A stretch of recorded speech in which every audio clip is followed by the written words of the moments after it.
look at the size of the wildling plug and then guesstimate approximately the hole that you need to dig. Should there be extra space around the hole? No, absolutely not.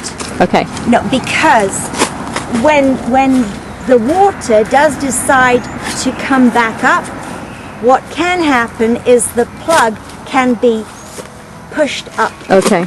And we don't want that to happen. So as close to the actual size of the plug is perfect.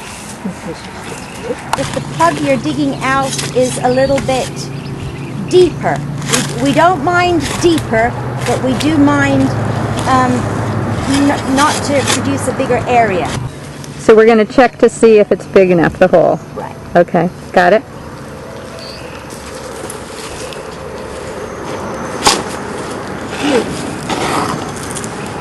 And just leave that on the side, right there on the side. Perfect. Do you tuck the rhizome back in? That's an actual shoot. Okay. That's not a rhizome. Okay. Now we need to take some of this material. So we probably do need to keep that. To keep this. Is that hole deep enough? Yes. Oh yeah.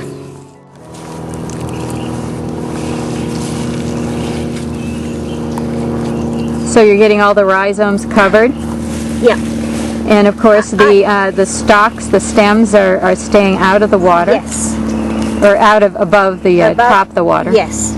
But you could have actually planted another 1.5 feet in down and they still would have been sticking out of the water, correct? They would have, yes. Yes.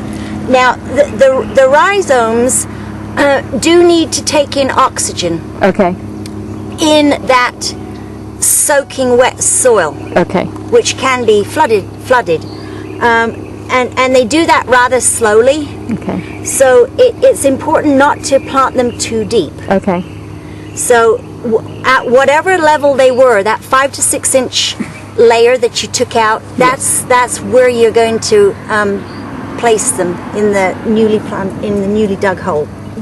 And using a lot of force, and I want to do that because I don't want this, when this water comes back up, if it comes back up at a rush, I don't want this to just pop out. Okay. So actually what I've wound up doing is putting most of what you dug out back in. And that's okay. Very important step is photograph what you've just done. So you can come back. Or, probably if you can put a flag by that plant, that wildling, that would be very, very helpful for us to gain knowledge of how to do this better in the future. Because then what I want to do is I want somebody to come back and look at that wildling over the course of the next 3 to 5 years. So Carolyn, we're going to put the second planting in. Right. Would it make sense to go back? Back or along the shoreline? It doesn't matter. Well, oh yes, it does matter. I'll tell you why. You don't want to disturb what you've just planted. So the rule is you start in the water or at the water line and do the entire row parallel to the water line, and then step back and then do the next row. Okay. So we need to measure. Then you're not stepping on them. So we need to measure 18 inches center to center. Correct. From this plug. Correct. Where the next one's going to go. Correct. Yes.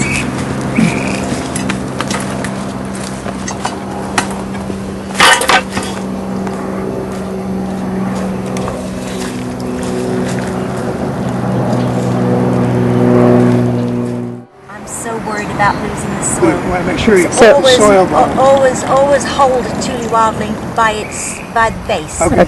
Yeah. Is that deep enough? Yeah.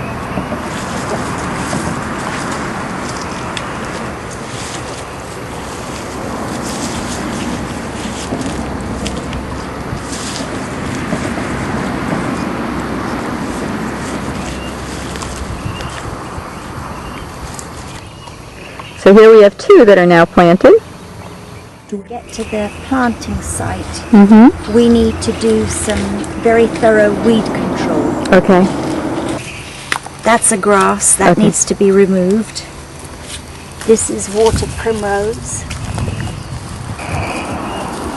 You need to do water primrose removal rather delicately to get all of it. Okay. It's water primrose. Yeah. So Chuck is taking the 3rd one Picking it up by the root ball, by the root ball. not by the Tule stems themselves.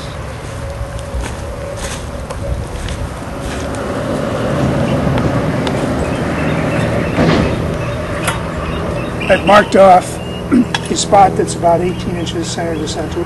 Stuck a little stick in here just so I can see where it is.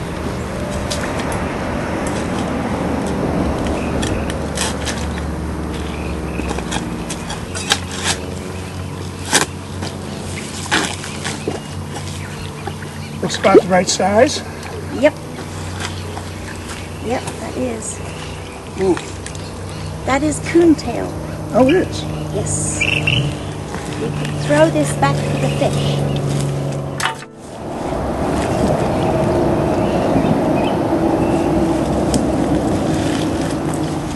I call this repatriating these wonderful little plants. Moving it from one spot to another, very carefully.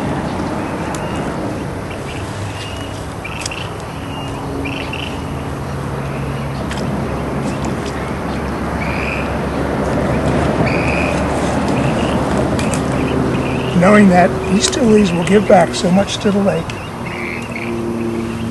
with just this little effort, makes it all worthwhile.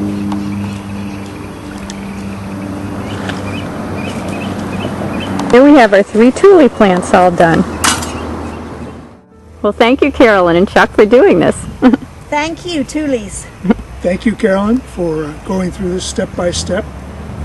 Hopefully we'll get a lot of volunteers who want to go through this process because they're desperately needed in Clear Lake.